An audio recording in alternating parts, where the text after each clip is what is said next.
Hello, this is Dr. Paul Cottrell, and we're going to be doing part 4, the last video covering Neil Ferguson's lecture over at the James Madison program. So make sure that you subscribe to all my channels. I have 3 channels on YouTube, Brighteon, Bitchute, and Rumble. Please make sure that you subscribe to all those channels. I have released a special video that cannot be up on YouTube. It's episode 86, and you'll be able to see that on Rumble, Bitchute, and Brighteon. It's dealing with some research that has come out that proves my point about certain things that I've been saying about the crisis of 2020. And it's really important that you watch that video. So please make sure you subscribe to all my videos. There's certain things that I cannot keep up on YouTube, or I can't even premiere on YouTube because of the censorship. So, keep that in mind. In addition, people have been saying to me that some of the comments that they write are being deleted from YouTube. In most cases, YouTube is doing that. In a very rare situation would I do that. It's either if you're a troll, I'll delete you, or if you say something that may spark a strike for the channel. But those are very rare cases. So the things that are happening on YouTube, just be discerning. There's certain words that you just cannot put in. The YouTube will not publish them.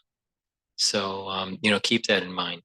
Again, if you subscribe to all my channels, if you want to make a comment, just make the comment on Rumble, Bitchute, or Brighteon. And there's much less censorship that's going on there than on YouTube. So just keep that in mind. Please also go to my store, the-studio-reykjavik.com. And my store on the homepage, you can donate if you would like to help support my work. The international audience they can't purchase my health products. I don't ship out to the international community.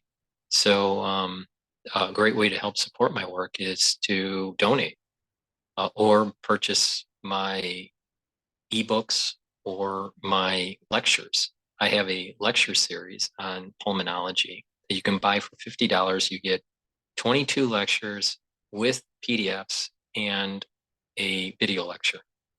You get a password after you pay the $50. The password will be emailed to you. You get this unique password that allows you to go into the classes and take a look at the PowerPoints, download them. They're in PDF, and see the lectures. You have unlimited amount of time to watch the lectures, and you have access to that indefinitely. So please, that's a great way to help support my work through donation or buying the digital products that I offer. For the domestic audience, you can also purchase those health products. So go to the store, the-studio-reykjavik.com, and help support my work.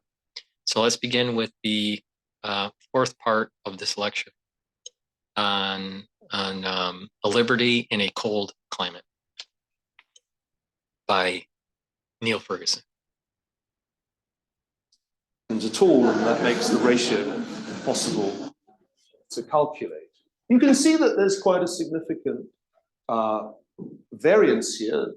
There really isn't a significant political skew in engineering, chemistry, economics, and in other professional schools, it's 5-1.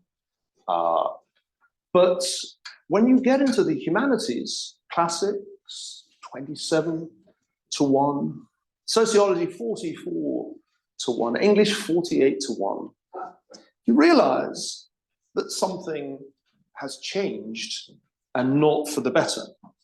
One of the many paradoxes of our time is that those who talk most about diversity appear to have participated in an extraordinary reduction in at least the ideological diversity of the modern academy.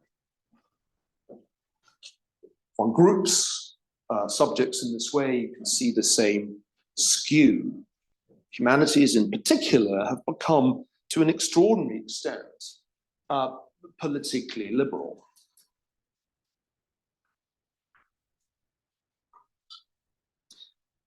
Is the tide turning?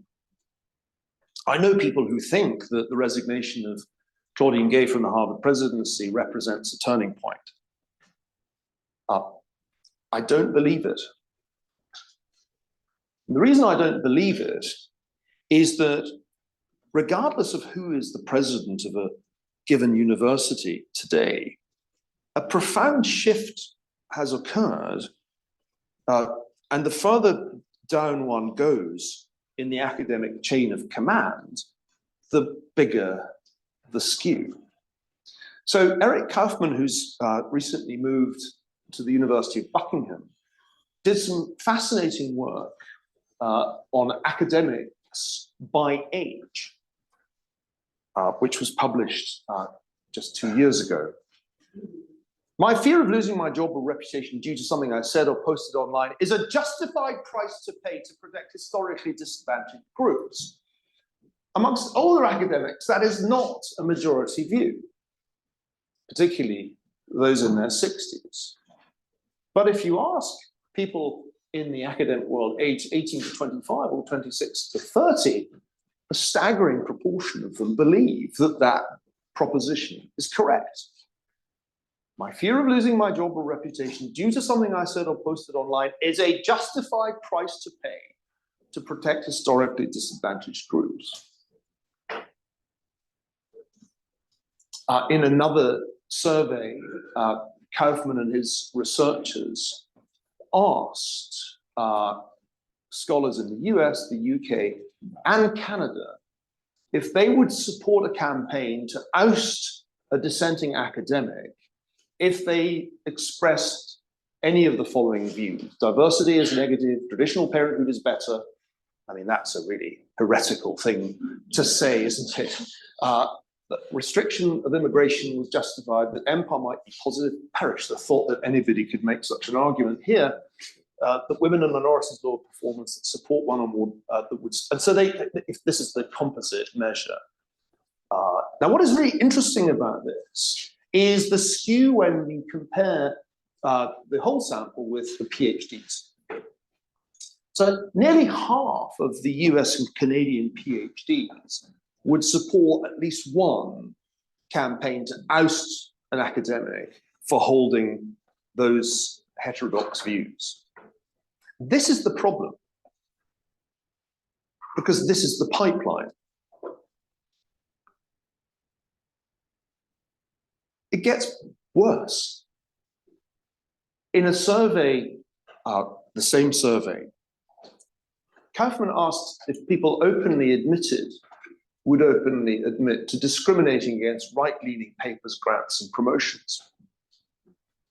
And once again, the PhDs openly admit, a third of them, that they would discriminate against a right-leaning grant bid, against a right-leaning promotion application, and a quarter would discriminate against a right-leaning paper submission. Overt political discrimination is now a reality in American, Canadian, and to a lesser extent, British academic life. I've seen it myself. I've been a victim of it myself. And this is outrageous, because this is a new McCarthyism. Indeed, if one compares public attitudes today with public attitudes at the time of McCarthyism, Americans generally are more ready to censor themselves today than they were in the McCarthy era. Because what starts on campus spreads from the campus outwards, downwards into the high schools, and then the junior schools, forwards, outwards into the corporate world. We all live on campus now, Andrew Sullivan memorably wrote, now I think 5 years ago.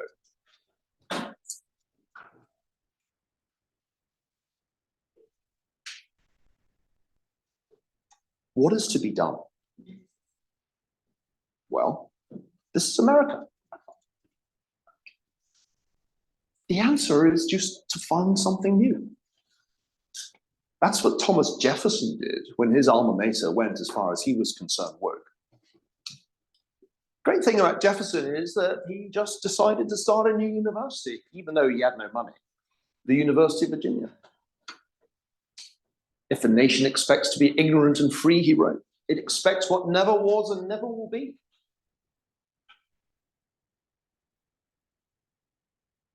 When in the Gilded Age, he felt dissatisfied with American universities, William Rainey Harper, with a big check from John D. Rockefeller, founded the University of Chicago.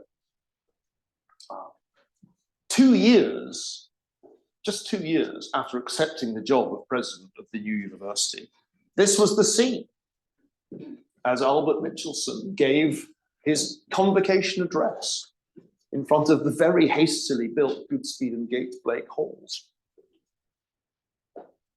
This should inspire us, I think. It should remind us that if you are dissatisfied with the existing institutions, the American solution is just to create new ones. This is extremely hard to do in England, where we are programmed to stop existing institutions from falling down. And it's extremely difficult to create new institutions in England. The attempt to create a new College of the Humanities in London by the philosopher Anthony Grayling failed because it was in England. But this is America. I realized. I was having a conversation today. The code name of the person I was talking to was Bond Girl. And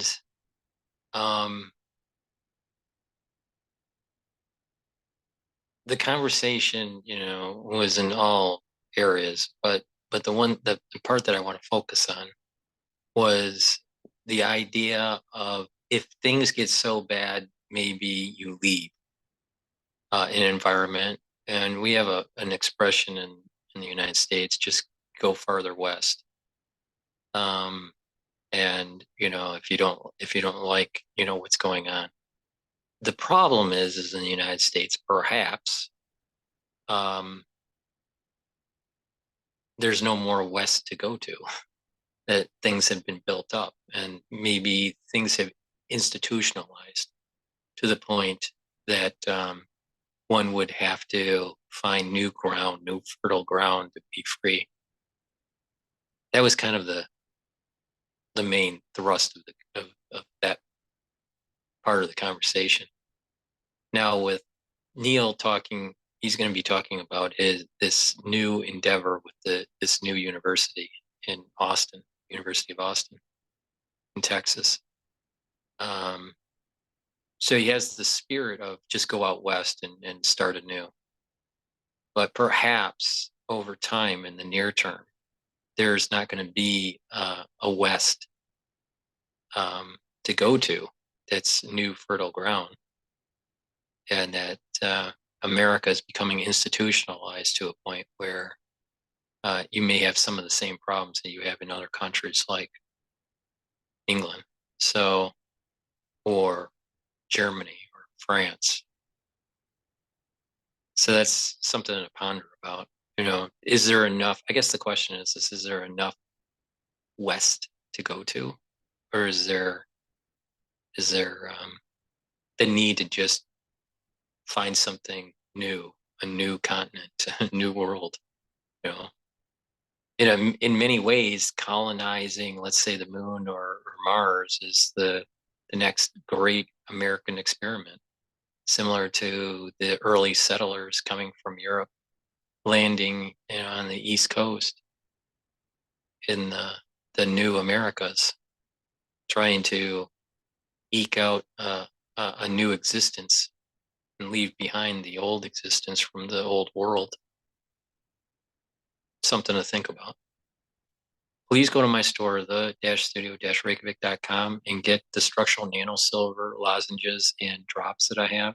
We're going through the spring season, and there's going to be allergens that you're going to be exposed to, and pollen.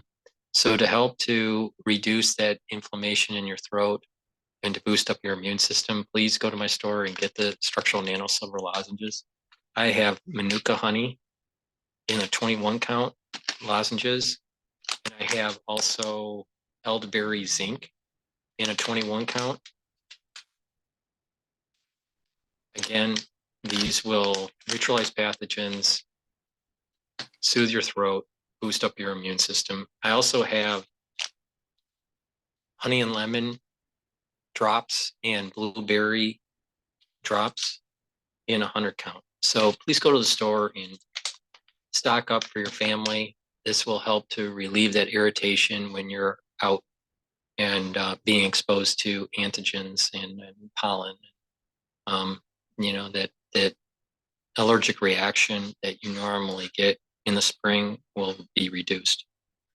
Also, please go to my store and get the structural nanosilver gel. This will help to neutralize pathogens. You put it around your hands, around your mouth, your nose, your eyes, your ears, lightly coat your nostrils, and it'll stay active for about 5 hours. It's much better product than Perel, and it's dual purpose. You can put this on a cut, an abrasion, minor burn, and it'll help to heal it about 1/3 of the time. It'll speed up the process about 1/3 of the time.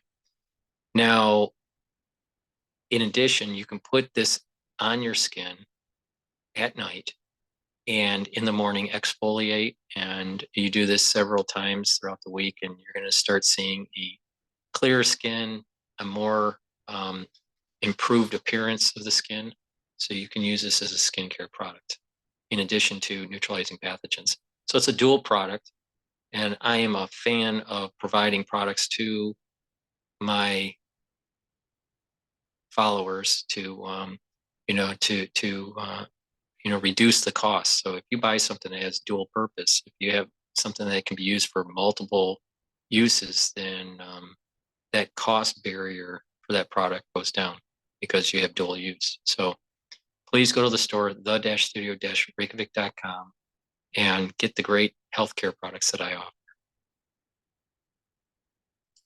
3 years ago, that I was deceiving myself if I believed that the established universities could be turned around. And that's why I became a co-founder with Joe Lonsdale, Barry Weiss, and Panna Kanelos of the University of Austin, because I wanted to follow in Jefferson's and in Harper's footsteps and build a new university and start over.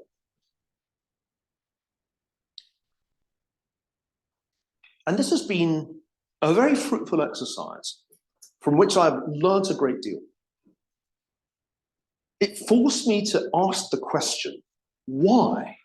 Why did all the established universities, including the ones where I had taught, why did they all succumb to these same pathologies?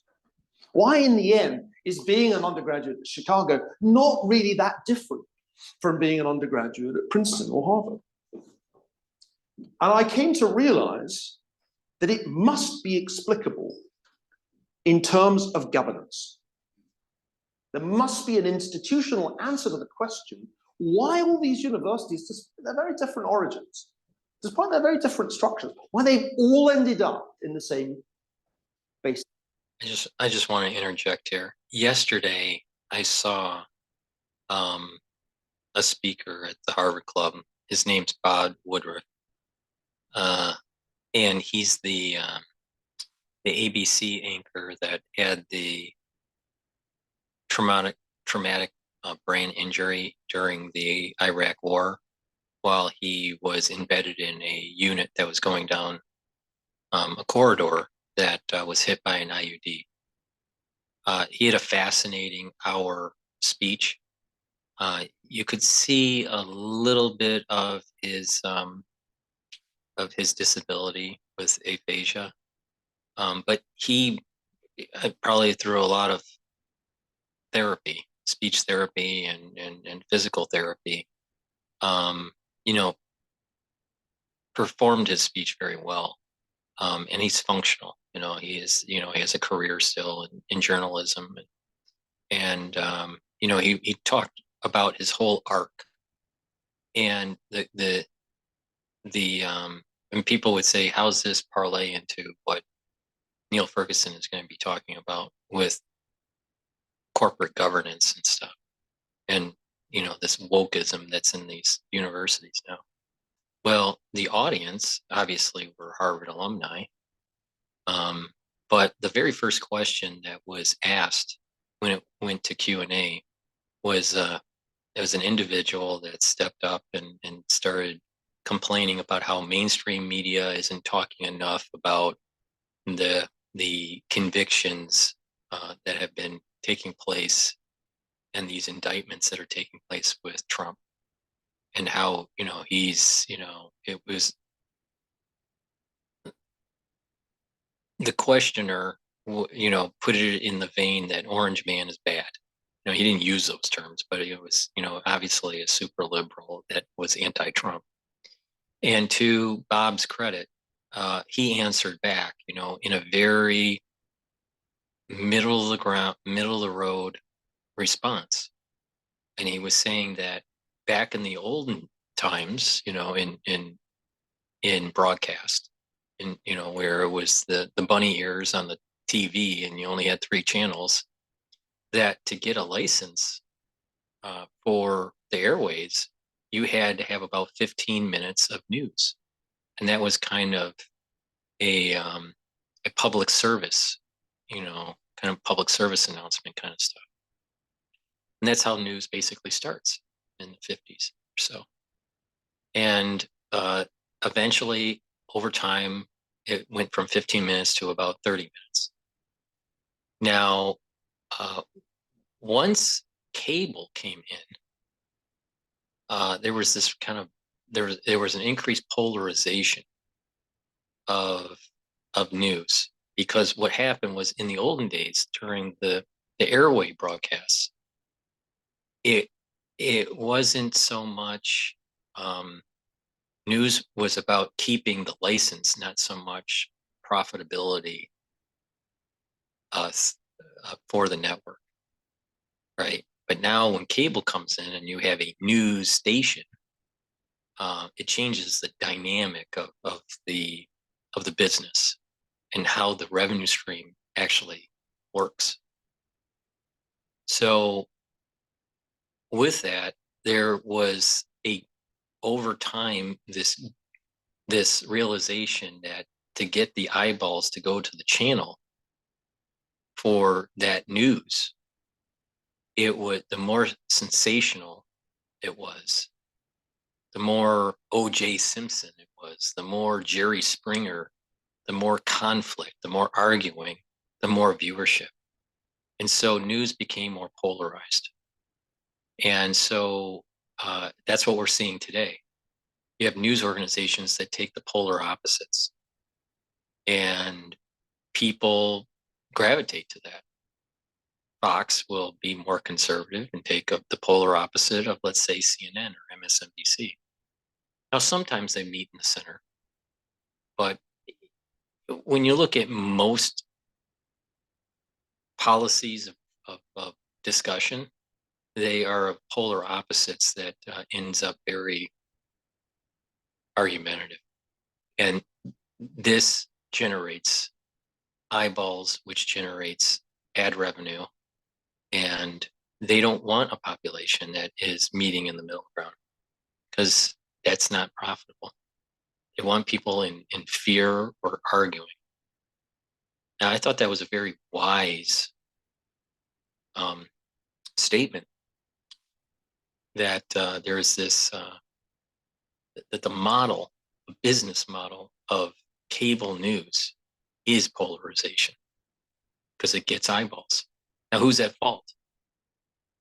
The questioner was trying to fault, Trump is bad and the mainstream media isn't saying enough about how bad he is. But the reality is that who's at fault is not the mainstream media. And of course, there is the Smith modernization that's taking place, where there's collusion between the government and the news networks. But there's also, the blame is also in the actual audience. that our desire to see Jerry Springer, our desire to see conflict and some sort of wrestling match, between talking heads, pundits, political pundits, because there's such a desire from the population to see that. It's not the news network that's at fault. It's really the population. It's the demeanor of the population. It's the psyche of the population. Because if you stop watching the polarized news, the news will have to reconfigure and become less polar. So we have the power through viewership to change the dynamics of news. But of course we won't, and we'll still gravitate to the O.J. Simpson, sensationalism, the Jerry Springer sensationalism, because that's in general, people are shallow. It's sad, but we're seeing this. It's like the person that was asking the first question last night in the lecture. It was just such a polarized, out of the gate question. Orange man bad. Why isn't the mainstream media taking down Trump? Right? It's not about discourse about perhaps the government is going against Trump. Perhaps there's certain things that Trump has said or done that needs to be rectified. But there's also, the realization or the need for discussion that it seems as though the Democratic Party is doing an unprecedented attack against a political rival. And you have a lot of liberals coming from Harvard that are buying into the CNN rhetoric, orange man bad mentality, Trump deranged syndrome kind of concepts that we're seeing here.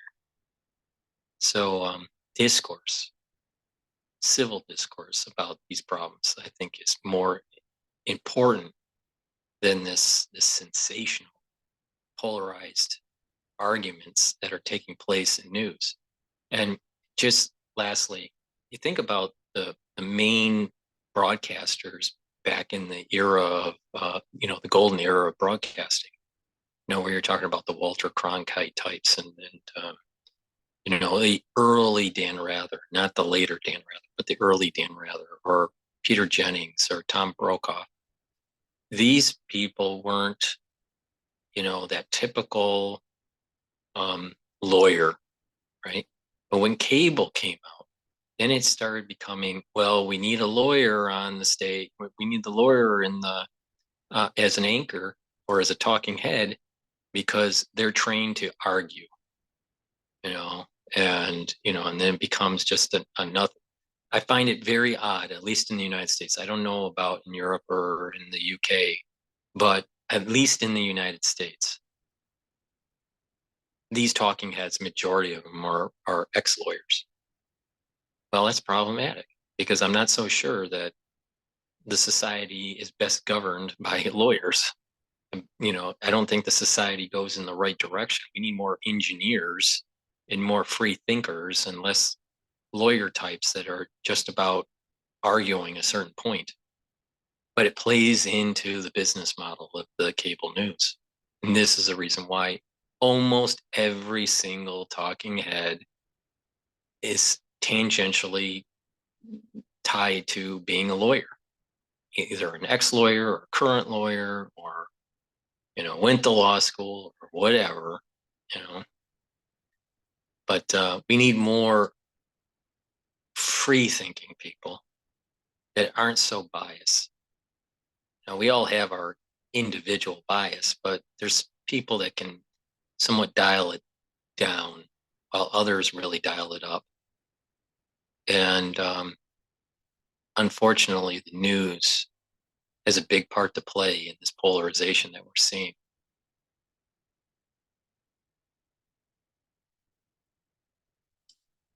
situation. And I say we because I could not have done this alone. Indeed, I was able to tap the minds of some of the great constitutional thinkers, including Professor George, as I embarked on this exercise. We identified 5 basic problems of university governance, which I think are generally true. What is the pseudo-corporate governance structure that nearly all American universities have, with their boards of trustees, analogous to the board of directors, with the president, analogous to the chief executive officer, and so on? 2 specific issues: ineffectual or negligent trustees, excessively powerful presidents. Secondly, the complete absence of any judicial branch. A curious design flaw in a country founded on the separation of powers. And yet in no university of which I'm aware is there a separate judicial branch. There's the executive, which is the president and the provost and the bureaucracy, and then there's the legislature, which is either the trustees or the tenured faculty, depending on who bothers, but no judicial branch.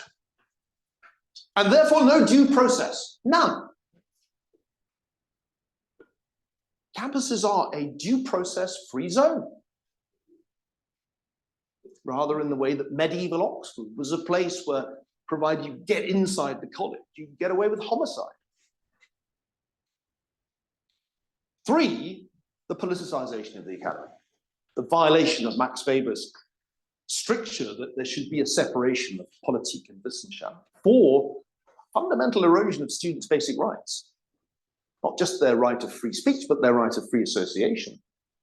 And finally, I think importantly, the abuse of tenure, which was designed to protect academic freedom when it was adopted as a system in 1940, but has, I believe, become an instrument of imposing conformism. And it does not turn out to offer much protection for free speech when the chips are down. So, in the remaining time before we go to discussion, I'm going to explain how it is that we have sought at the University of Austin to address these problems. And in doing so, I'm going to summarize briefly the Constitution. And here we come full circle because we realize, as we realized yesterday, the extraordinary importance of constitutional structures. Under our system, which is consciously modeled in the Constitution of the United States, under our system, the president has considerable power, but there are real checks on that power. The discretionary decision of the president may be reversed by an affirmative vote of a simple majority of the trustees, and the trustees can dismiss the president if 2/3 of them vote to do so. The chief financial officer has to present an annual budget to the trustees, and they have, in a majority, to pass it. So we clearly envision the trustees playing a meaningful legislative role. They are the legislature. There's a mistake in that title. It should say judicial branch. So imagine the word legislative says judicial. The judicial branch is crucial, and so is the Bill of Rights. So Article 4 creates a 7-member adjudicative panel, which is appointed by the trustees, but wholly independent. Students and employees can submit petitions to it if they believe their constitutionally enshrined rights are being violated, and their rights are spelled out in Article 6, the Bill of Rights. And the most important points of that are that the university is apolitical, that the criteria for admission, graduation, hiring, and promotion are, quote, strictly without regard to race, gender, sexual orientation, political affiliation, or religious faith. And we also spell out clearly the grounds for dismissal of an employee or suspension of a student. And that comes with it. That brings with it due process. In all cases of academic or disciplinary misconduct, the accused shall enjoy the right to a speedy and public hearing before an impartial jury composed of 6 people, and shall be entitled to be informed of the nature and cause of the accusation, to be confronted with the witnesses against him or her, to have compulsory process for obtaining witnesses in his or her favor, and to have the assistance of counsel for his or her defense. Yes, it deliberately echoes the US Constitution. And yes, its absence on university campuses has led to multiple cases of wrong mistreatment, of indefensible punishments, of blatant miscarriages of justice. 3, we follow Max Weber. There is a clear separation between politics and scholarship. The University of Boston is prohibited as a corporate entity from expressing opinions on religious, political, or social issues, modifying its corporate activities to foster political or social change, or taking collective action except insofar as these activities are directly in the service of its mission. Everybody, from the trustees to the janitors, can advocate positions on religious, political, or social issues only in their capacity as private individuals and not in their official capacities as representatives of the university.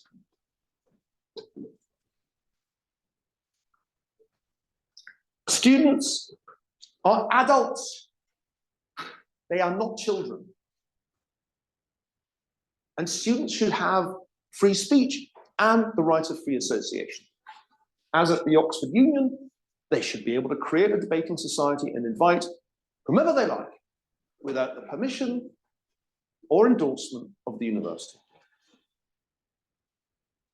So students are free to form voluntary associations or societies, and these associations are free to invite such outside speakers as they wish, so long as it's made clear that the invitation comes from the association and not the university. We've imported some of the better features of Oxbridge life, I think with good reason. Students can peacefully protest an event. They may not prevent or substantially disrupt the proceedings. And finally, we define the extent and limits of academic freedom. I'm going to shock you now. There will be no tenure at our university, any more than there is tenure at law firms, tenure at investment banks. There will be no tenure because academic freedom can be better protected with a constitutional delineation of rights and responsibilities and a judicial branch that upholds these. You can only be dismissed for breaching your contractual obligations. There are no other grounds for dismissal. And there are obligations. Academic freedom does not include using your authority or control over measures of academic achievement, such as grades or letters of recommendation, to exert pressure on students for reasons unrelated to their studies, such as adopting any particular position on religious, political, or social issues. The trustees, president, provost, deans, academic, and administrative staff of the university must respect and support the constitutional order that enables the university to fulfill its purpose. They have a positive obligation to model and teach intellectual humility, civil discourse, and open inquiry.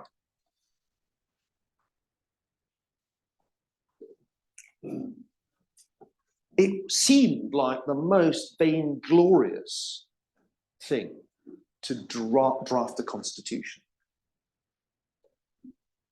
I don't think I ever imagined having to do such a thing. I certainly felt very daunted by the task when I began to draft the Constitution, except that I knew it had to be done. Because the absence of a constitution, the absence of a judicial branch, explained how so many of my friends, including Joshua Katz, had been grotesquely mistreated at institutions all over the country. I owe a debt to Madison, not only because I'm giving these lectures, but also because he set out in Federalist 51 such an impressive argument in favor of this approach. Maybe a reflection on human nature that such devices should be necessary to control the abuses of government. But what is government itself but the greatest of all reflections on human nature? If men were angels, no government would be necessary. If angels were to govern men, neither external or internal controls of government would be necessary. In framing a government which is to be administered by men over men, the great difficulty lies in this. You must first enable the government to control the governed, and in the next place oblige it to control itself. Ladies and gentlemen, if that is true of a nation, if that is true of a republic, then it must also be true of a republic of letters. I was taught that a university was a republic of letters. That was a phrase I often heard at Oxford and at Harvard. But a republic of letters without a constitutional order is no republic. It's just a tyranny waiting to happen.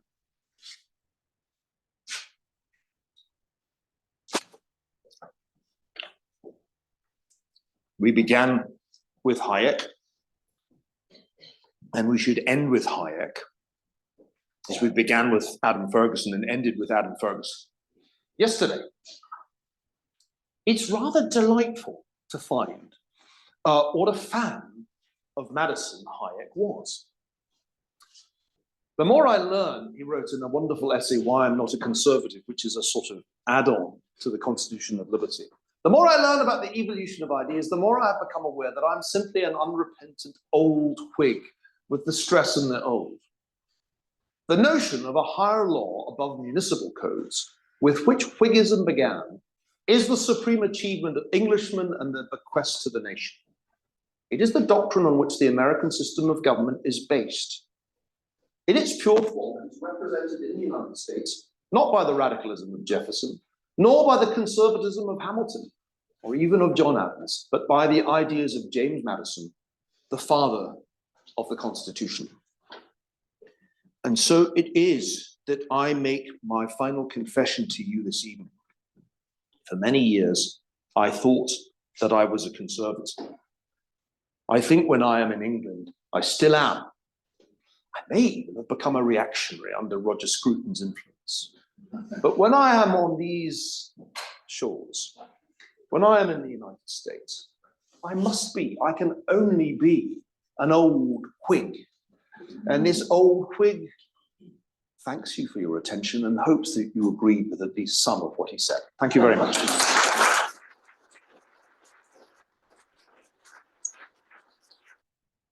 Before we go to the questions from the audience for that lecture, please go to my store, the-studio-reykjavik.com. The link is in the description of this video and all my videos.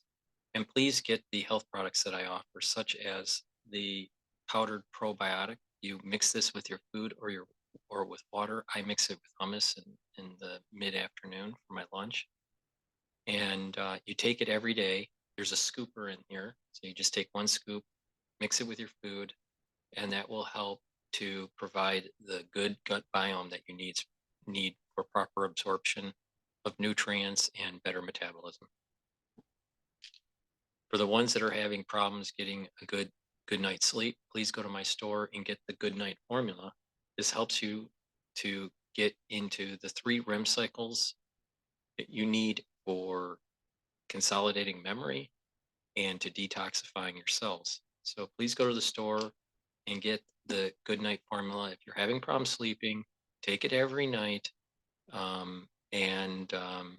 And what will happen is you'll get into those 3 REM cycles. You'll be detoxifying your neurons. You're going to be detoxifying the rest of your cells in your body, your somatic cells in your body, and you will consolidate memory and reduce the chances of dementia, because there's a correlation between lack of sleep and early onset of dementia. Also, to improve your immune system, please go to my store and get magnesium and zinc. Take it every day. If you're not feeling well, take a double dose and it will boost up your immune system. And lastly, please go to my store and get the structural nanosilver liquid. You take a teaspoon of it a day, or if you're not feeling well, excuse me,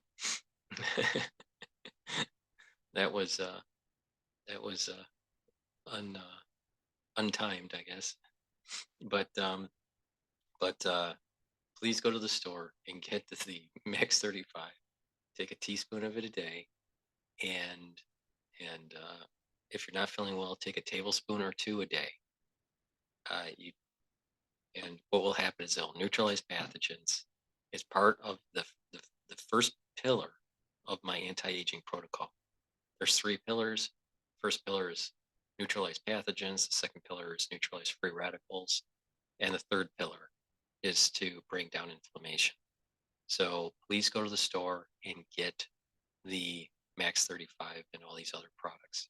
So let's go to the questions that were brought up during the conclusion of Neil Ferguson's lecture.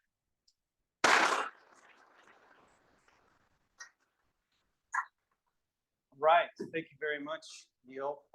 We have a custom in the Madison program of allowing students to ask the first question. So are there any student questions that I can take first? Oh, yes, no. Thank you so much. There's a microphone coming. Thank you so much, Professor Ferguson. My name is Nolan. I'm a junior in the history department here at Princeton. I'm also an undergraduate fellow of the Madison program. So I'm curious what you would say to all of us at the Madison program. What say you of experiments like ours, which is to say rather than construct an alternative to a university, we'll say within existing universities create structures that at least as much as we possibly can, I'm using we generously with the apologies to Dr. Brooks, try to at least model some of the principles which you've outlined that underlie the University of Boston. Let 1,000 flowers bloom. No, we must do all of this. The only way that we will turn this around is with a concerted effort within the existing institutions, on their periphery, and with new institutions. Now, the new institutions indispensable. That's clear to me. It's indispensable because there needs to be a model that practices academic freedom and meritocracy. If that can succeed, then we shall begin to attract the talent. And that is as powerful a source of competition as there can be. But we also need the Madison program, as well as things outside the university structure like Wetherspoon, in order that at least some antibodies should exist within the Princeton bloodstream. And the same is true at Harvard and at Yale. It's true at Stanford too. Stanford's unusual because it has the Hoover Institution, which is a great deal bigger and richer than the Madison program. In an ideal world, every university would have a Hoover Institution. But it's, I think, impossible to create new Hoover institutions, though the donors have certainly tried. So the Madison program is, I think, the next best thing.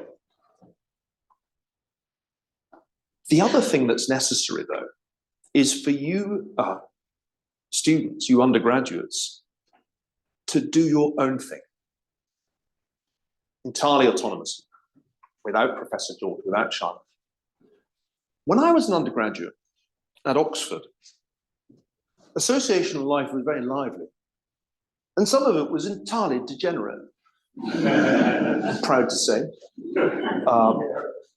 Because part of being an undergraduate is to be riotous. Jefferson's problem with the University of Virginia was that the students were entirely unruly, and it was really something of an animal house in its early years, UVA. But in addition to, just for the people that like the history of Harvard, maybe you don't, maybe you do, but unruliness was basically most of the student body, especially in the 1600s and the 1700s for Harvard. animal house elements such as the Bullington Society and the notorious Piers Gaveston Society, there was the Canning Club.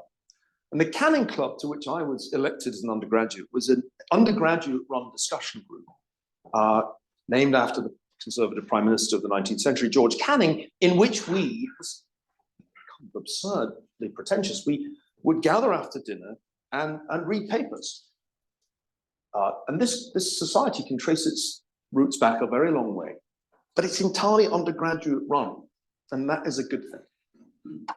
Therefore, in addition to the Madison program, you should create a Hamilton club and do your own thing after dinner. I won't encourage you to drink, that would be irresponsible of me, but it certainly helped that we had wine at the Canning Club meetings. But I do seriously think we need an all-out effort to create new institutions, grow existing institutions. We must build new institutions because the old ones cannot easily be salvaged for the reasons I tried to show. It is a hard furrow you have to plow as a dissident in the academy today. We were unthreatened by social media. We had nothing but contempt for the academic left. We engaged in our battles in the library suggestions book because there was no internet. And I look back on those days with nostalgia because we didn't face the kind of threats that I think one faces today as a dissident student. But yes, be not afraid, as Pope John Paul said. Other student questions that you might have? One over there, I see. Oh, yes, please. Thank you, Professor Ferguson. My name is Kyler. I'm a first year. I understand one of the key parts of the University of Austin is these forbidden courses. I'm interested in learning more. What are these forbidden courses and how will they be taught? The idea of having forbidden courses was really part of an experiment that we ran.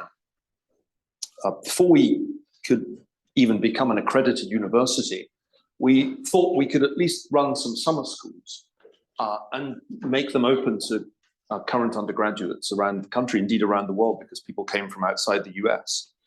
And the idea was to teach classes that you couldn't find and wouldn't find at Princeton or at Harvard or at Stanford. And these covered issues that ranged from transgender rights. Kathleen Stock came and taught a course on that issue just after she'd been forced to resign from the University of Sussex. I taught a course on the difference between free and unfree societies. And I assigned readings that it would have been quite hard to assign without trigger warnings at Stanford, including Arthur Koestler's Darkness at Noon, which I'm sure is on the list of prohibited books by now, given Koestler's somewhat dubious track record in his private life. This was designed, as I said, as an experiment, market testing really, because it was obvious that if nobody turned up, we wouldn't really have a venture. The exciting thing was we had a huge number of applications and very high quality students came. And for 2 weeks, we had to hold in Dallas because we didn't at that point have any buildings in Austin. We taught courses that it really would have been very hard to get off the ground at the established universities. And I'll tell you, it was one of the most exciting and fulfilling teaching experiences of my career because the students were like the prisoners in Fidelio. They'd been let out into the fresh or free air, and they found to their amazement that they could say whatever they felt like saying with no downside risk. It was extraordinarily liberating for them. I've always taken that for granted and it's got me into trouble. But they couldn't quite get over the fact that there was no downside risk to answering the questions that I was asking as best they could. It made me realize, incidentally, that we need a Chatham House rule in the classroom. And that will be part of the culture at Austin. Anything that's said in the classroom can't be attributed to anybody outside it. It's a really important rule because it makes the denunciation impossible, which is the classic pattern of the established universities. So Chatham House rule and no devices. no devices. Because I actually think we will need to go back to pen and paper wholesale because of the obvious plagiarism plague. I forgot to mention the fact that most of the scholars who rule the roost these days are frauds. It's going to be one of the most enjoyable aspects of 2024 as they're all exposed. And I'm sure the software is running as we speak, exposing the plagiarism. But because of the way that the internet has evolved, we need to abandon the phones and laptops and return to pen and paper. And that's another thing that became clear in the course of the forbidden courses. Now, I'm not sure we need forbidden courses anymore. As we transition to being a fully fledged university, we'll have our first, we're admitting our students now, we'll have our first classes in the fall. And in a sense, I hope most of the courses will have that character of being the kind of course you wouldn't easily encounter here. But that's the story. And it was a really exciting and successful experiment. One of the most heartening things was the students spontaneously and without any prompting from us formed their own alumni association. And the only thing that we currently lack is merchandise. And I don't think we have a university, I don't think we have the right university motto yet. I mean, I very lamely suggested Sapere Aude, dare to think, but that is so widely used as a motto for schools and colleges that I discovered to my horror that it was actually the motto of one of the Soviet universities, Institute for Research on Lysenkoism in Moscow or something like that. So we need a new motto. Kant was a placeholder. Yeah, I second what you say only because I was there for the forbidden courses in Glenn Lowry's classroom the day the affirmative action decision came down from the court. And to see Glenn Lowry in that classroom with those students saying the things that they were saying about that decision, I'd never seen energy like that in the classroom. It was extraordinarily exciting, and intense. Maybe we will revive it. It may be that we need to, because in a sense, we ought to have some programming available for people who are at Princeton, kind of rehab. Or detox. And so I think we'll probably create, once we're up and running, a summer school again, and forbidden courses will ride once more. Yeah. Other student questions before we open it up? Oh, we have a graduate student. Yes. Thanks. This is a bit controversial, maybe. But do you have a view on like the evolutions of rules and norms around sexual misconduct, sexual harassment? Because my understanding is that they got a lot looser in the 60s and they're getting tighter and tighter. And recently, certainly they're a lot tighter than they are back then. Yes, I mean, obviously, there's a very clear shift in mores that's occurred. And it would be bizarre if a university attempted to resist that shift. The Cambridge, and you, I think, were an undergraduate at Cambridge. The Cambridge of the 1980s was really quite hair-raising because of the extent of, what's the correct term? Philandering in more or less every direction and across every conceivable boundary. And I think that was unhealthy. So as a social conservative, I don't regret the passing of those days. I think that the most important thing we need to bear in mind is that if the law covers an issue, there should be no particular reason for a university to invent additional law and to create additional procedures. Having a distinctive practice or extrajudicial system for handling accusations of rape, for example, has produced some great miscarriages of justice at Stanford. cases that the police would never have considered pursuing were pursued on the basis of non-existent evidence. So I do think this is one of these occasions when one doesn't want the university to have a separate jurisdiction. A very important hangover from the medieval origins of the modern university is the notion of a separate jurisdiction within the university's confines. Now, I think that's actually a bad idea. So my hope is that these issues will be governed without a need for an additional extra legal system. Any other students? Oh, yes. Dr. Ferguson, thank you for your time tonight and for last night also.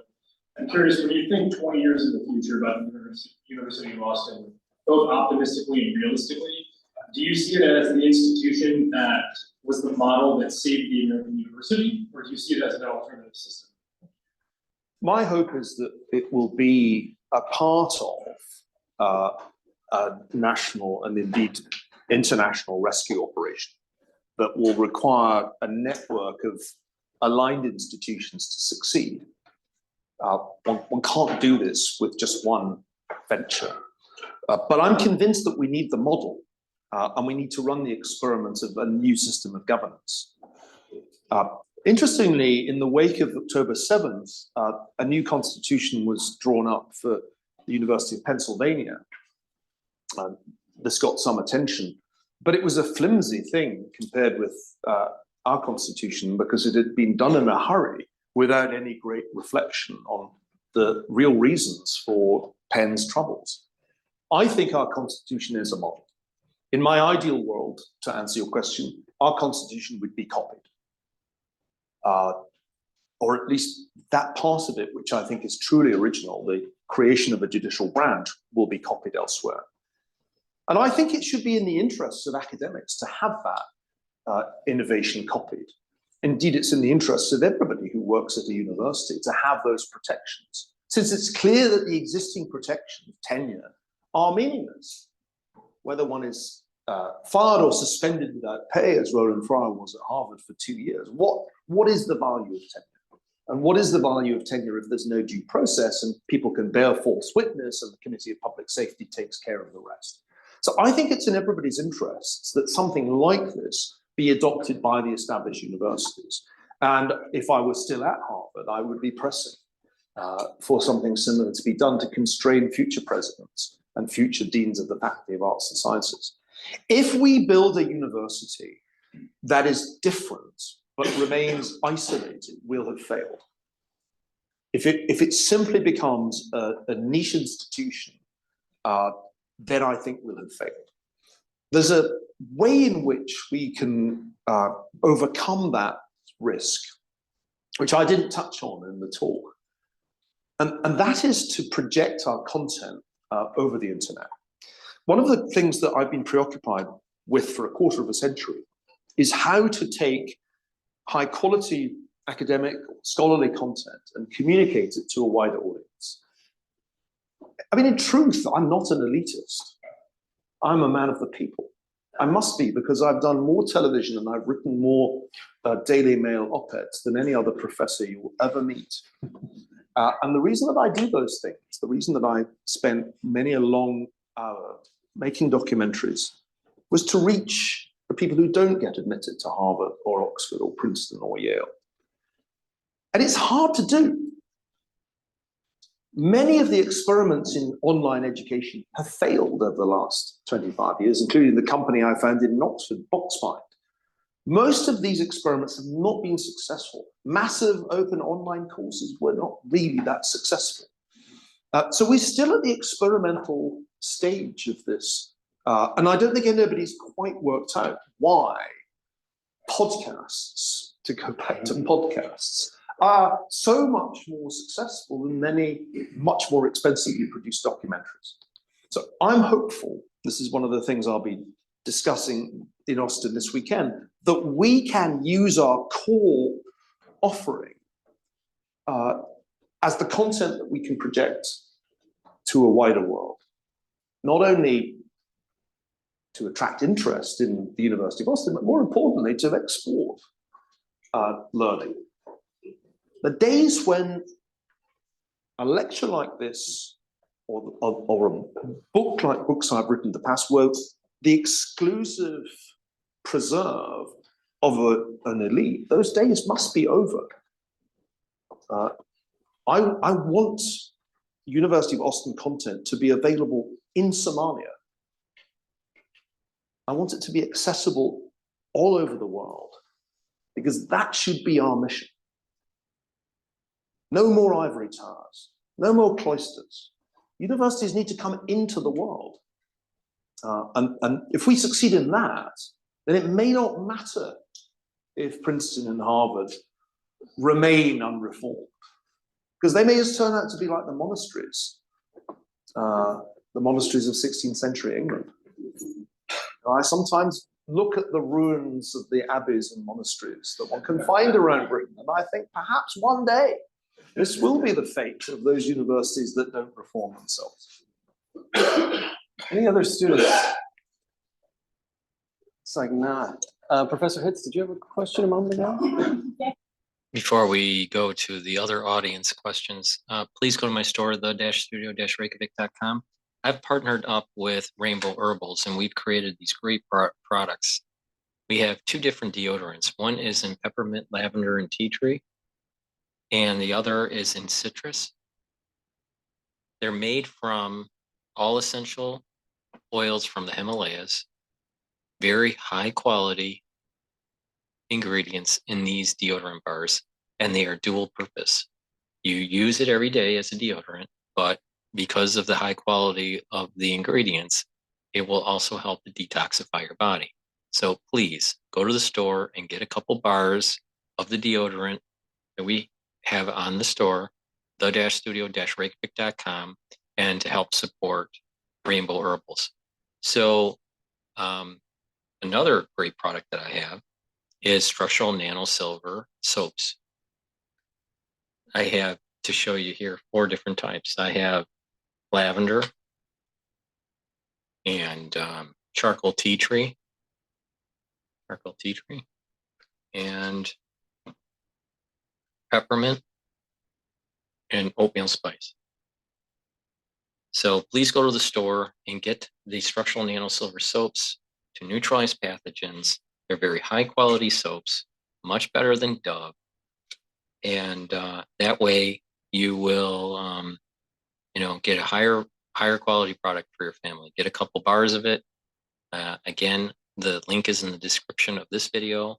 Please go to the store, the-studio-reykjavik.com, to get the deodorant and the structural nano silver soaps. Yes, I saw it, and then we'll come back up. Be next. So I'm working out. I'm working out some of the constitutional structure, and I may not have understood or remembered properly. But I think I'm a bit puzzled by what the restrictions are on the executive powers of the president, and actually, especially of the board, because of a board's role as a funder. A board has the capacity for total tyranny, should it so choose. And likewise, since presidents and boards are often tight, it's not, so anyway, I was just curious as to what, I think of restrictions on the executive as the classical legislature. I was wondering how you've been thinking about that. A lady at the front has offered to add or perhaps even answer. Asking how would you pick the board? How would you pick the board? So these are great questions, and in truth, there's no perfect answer. Just as there's no great answer to the problem of what you do if the voters elect corrupt senators. Clearly, the analogy with the US Constitution has its limits. The board ultimately is a self-perpetuating oligarchy in practice, more an aristocratic body. than a true Senate. Now, I think anybody who has experience of corporate boards of directors knows exactly the risks. The board that is essentially the friends of the CEO or chairman is no real check on that individual's running of the business. One of the good things about founding a university with non-academics, and Joe Lonsdale as a key founder, as somebody from the world of venture capital, is that we think a lot about these issues of corporate governance. We've thought a lot about how long board members should serve. We need the board not to get too large. I think the Stanford Board of Trustees is too large to be effective. The Harvard Corporation for a time was too small. So there are some fundamental judgment calls about what the right size is and what the correct service period is. I think that in practice, in the early years of an institution, there's no real constitutional provision that ensures the right people occupy those positions. And it would be delusional of me to try and devise any instrument to ensure that it wouldn't work. And so, like any early institution, we're heavily reliant on the quality of the founders and their ability to identify suitable people to bring in. I think we've set 7 years as the time after which we need to take a break from the board. And so we've got about 7 years to sort this out. But you're right to identify this as a huge potential vulnerability. If we have the wrong people early on, then the less good scenario is significantly more likely. Now, how this legislature, which is in effect the board, and the president interact, it's extremely important that there be real separation there. And I'm glad to say that so far I think that's been successfully achieved, so that Hanno, though he was a founder, is now very clearly not on board meetings except in executive session. And the board has, as it's become more heterogeneous, become more impactful. So I'm fascinated to see this evolve quite quickly. When we ran into an issue in the summer that I think reflected the board's lack of attention, the board increased its involvement, became more directly involved in day-to-day decision-making. But that's the best answer I can give you. If you wish to have a follow-up, please do. I might learn something. It's just because I think in the first part of your talk, you're reflecting on the character of American undergraduates and the character of professoriate faculty. But to me, I suppose in the world I live in, the character of college presidents, the character of board members, governing boards, and the character, of course, of administrators. These are, and the character of administration in general. These are the things which concern me. So I suppose, yeah, if I could put the concern neatly, it would be something like you've addressed difficulties in character in the professoriate, but the other characters are left free to roam. I just, yeah, I wonder. Well, I mean, the full constitution is quite a lengthy document and worth, I mean, I think these slides will be available on the website in due course, and there is a link that takes you to the full PDF of the document. And I've spent more time than perhaps my presentation implied wrestling with this question of what do you do when presidents go rogue? Now, part of what has gone wrong in American academic life has been that presidents have, and I think this was especially clear in the case of the recent president of Harvard, have pursued political objectives in ways that were completely contrary to the spirit of a university. That's where the Constitution is very important indeed, because there is a mechanism in effect to impeach a president who behaves unconstitutionally. And so the power to remove the president is extremely important. And I think we've created a situation in which the president is truly accountable to the board. The board will not all be angels. I'm no angel. But I think I think our powers are clearly enough delineated that we will be an effective legislature, and we will be accountable to the judicial branch too. And that's important to bear in mind. The trustees are not above the law.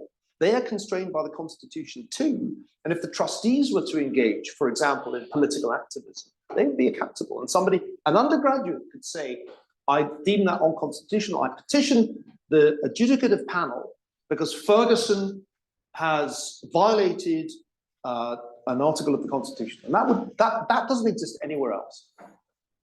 Please. Yeah, sure, good. Right here. So I very much in the spirit of With 1,000 Flowers Bloom, but I thought I could play devil's advocate and adopt the tired, naive, old voice of the elite institutions against your Jefferson radicalism. I'm a member of the Academic Freedom Alliance. I'm a parent of public school children. I'm a Protestant who likes constitutions and separation from corrupt institutions. So I believe, but help my unbelief, because I worry precisely in the theme of institutions and incentives. Your radicalism is an extension of problems. It's an echo of the first question from the student, but maybe with a twist. Because I think the debacle of the past few months has led to a loss of public zeal, that your theme from yesterday, for higher education. Most of my family who didn't go to college now just believes, I think, the wrong things about at least Princeton. Conservative Princeton alums tell me they won't send their kids to Princeton because somehow we've become this avatar of progressivism. I think the threat at Princeton is probably less malice, woke suits, or nihilism, but a kind of McKinsey corporate culture takeover of the university, something I'm sympathetic with. Our protesters protest until their finance interviews or their problem sets are due. I mean, it's not a radicalism. According to the university, no one has been shouted down or denied speech at Princeton since 1970. Every day in my classes and my colleagues' classes, I just came from my Plato and Augustine class. I teach a big course on controversial topics, robust conversation, freely given. So I'm a classical liberal, which makes me a conservative here, maybe an old wig, but I'm an institutionalist, and the kind of Burkean in me worries that this is a little too quick, and it feeds a conservative tendency, anecdotally, that I see to self-segregate into silos. My conservative friends from graduate school all went to management consulting, think tanks, and para-adjacent universities. Tenure is a long slog. There's a lot of bias.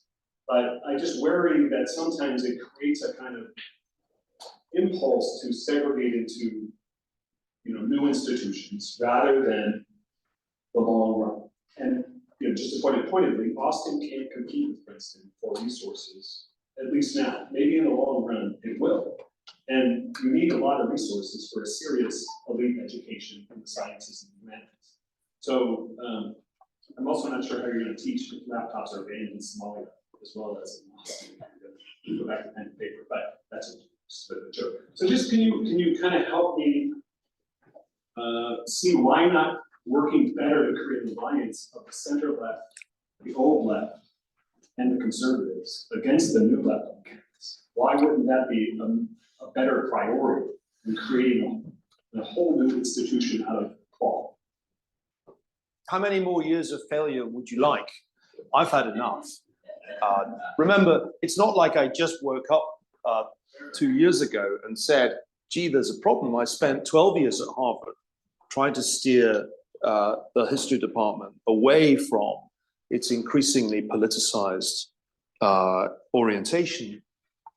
And I remember committee after committee in which these battles were lost, despite the attempts of classical liberals and old liberals and what was left of conservatives to work together. We just kept losing, and we kept losing because of the institutional skew that I've described, that the department was lent on bureaucratically, because the Faculty of Arts and Sciences increasingly imposed an agenda of diversity, equity, and inclusion, which ultimately led to racially biased appointments decisions.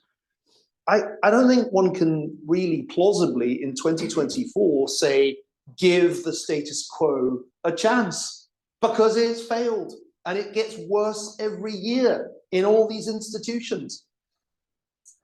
Don't delude yourself. Princeton is not in a healthy state. Look at the Diversity, Equity, and Inclusion report, which just published, trumpets the imposition of a political agenda on this institution. No, the time has come for us to do as Harper did and create a new institution. Once upon a time, Chicago was as much of a startup as Austin today. Once upon a time, there was just one donor, Rockefeller, and just one check for $1 million. And I think the lesson of Chicago's experience, and then later Stanford's, is that in this country, you are a startup, and 10 years later, you are playing with the big boys. You think Ken Griffin is writing Harvard another check? Exactly. Do you think Len Blavatnik is writing Harvard another check? Are you telling me they're just going to stop writing checks and sit on the money? Don't underestimate. Don't underestimate. I mean, do you want people to stop writing checks?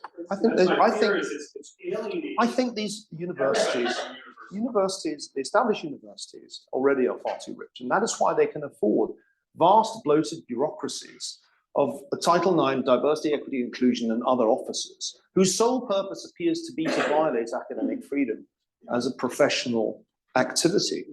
So, no, I think people should stop writing checks to the established institutions. I would have told them to stop writing checks to the monasteries in the 1530s. The time has come to spend the money in a way that will have impact.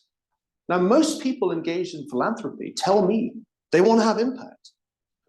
If you want to put money into Somalia, show me that it's going to have impact. Why do we have no such criteria when it comes to giving to institutions of higher education? Is it conceivable that an institution exists in the world that needs money less than Harvard University? How large do the hedge funds, the endowments, have to get? I mean, it's grotesque. And all of the money is put to bad use. The one reason that Oxford and Cambridge are still great universities is precisely that they don't have the money to create these bureaucracies. And so although they have a diversity, equity, and inclusion policy now, the wonderful thing is how few people will be available to do anything to enforce it. So Princeton and Harvard and Yale and Stanford all need less money. Instead of the giving pledge, wealthy Americans should have a taking pledge. Take away the money that you're giving to these institutions and give it to new ones where you'll have an impact, where the money will actually lead to some genuine change. The money that we've raised a substantial sum of money over the last 2 years, nearly $200 million, is not going to be used to build a bureaucracy. Most of the administration is actually going to be handled offshore, where we can do it far more cheaply. We will have as little bureaucracy as possible at Austin. And we are using the money in the first year to provide full tuition for the first 100 students over 4 years. They will have full tuition. Our goal is to attract talent. Talent is distributed right across this country, right across the income distribution. There's enormous talent that is wasted because elite universities spend more time looking for lacrosse players than looking for scholars in the inner cities. I can't describe to you how little I agree with what you have said. The complacency that afflicts these institutions is going to be their undoing. And their undoing, I hope, will come because we will build something newer and better. And very quickly, the smartest young people in America will say, you know what? I'd rather have 4 years in Austin and be able to speak my mind than come to Princeton and deal with the work bureaucracy, or in Stanford, where people can inform me if I'm seen reading some literature that is considered contraband. You know, the funny thing about universities is how very quickly they can become established. We forget the time when Chicago was a startup, when Stanford was a startup. Once upon a time, I suppose Princeton was a startup, hard though it is to believe. By Oxford standards, it was a startup. So I think one must be much more confident in the power of the United States to create new institutions and scale them. You know, academic life is characterized by powerful network effects. This is not well understood because people who study the history of universities don't understand network science. But one of the most amazing things that I was involved in the last 2 years was a research project on why history as a discipline swung to the left as it did. And the answer is a relatively small number of professors in a relatively small number of departments were responsible for massive production of PhDs and tenure track professors. The University of Madison, Wisconsin had the highest output of future professional historians dating from the 1930s right the way through to the peak of hiring in the 60s and 70s. And it's amazing how quickly they were able to transform the historical profession and turn it into a homogeneously progressive profession. Just a handful of departments. And this is the thing that people underestimate. If that can be done in one way, it can be done in another too. The direction of travel can be changed actually by a small number of professors at a small number of departments at a small number of universities. And that, when I read that study, it gave me enormous hope. It made me realize that we could achieve much, much more with one university than I'd initially thought. Unfortunately, we're out of time. Neil, this has been extraordinary. Everybody, please join me in thanking. So that gives you the potential of change in America and maybe around the world. This idea of free thought, free expression, constitutional rights, not worrying about wokeism, not worrying about DEI and all these other peripheral things that are happening on the established campuses. And maybe, if we're lucky, we break the back of liberal, ultra-liberal policies and the progressive movement that's going on campuses and in the body politic today. Please go to my store, the-studio-reykjavik.com, and get the C60. I have it in coconut or avocado in 2 ounce, 4 ounce, or 8 ounce configuration.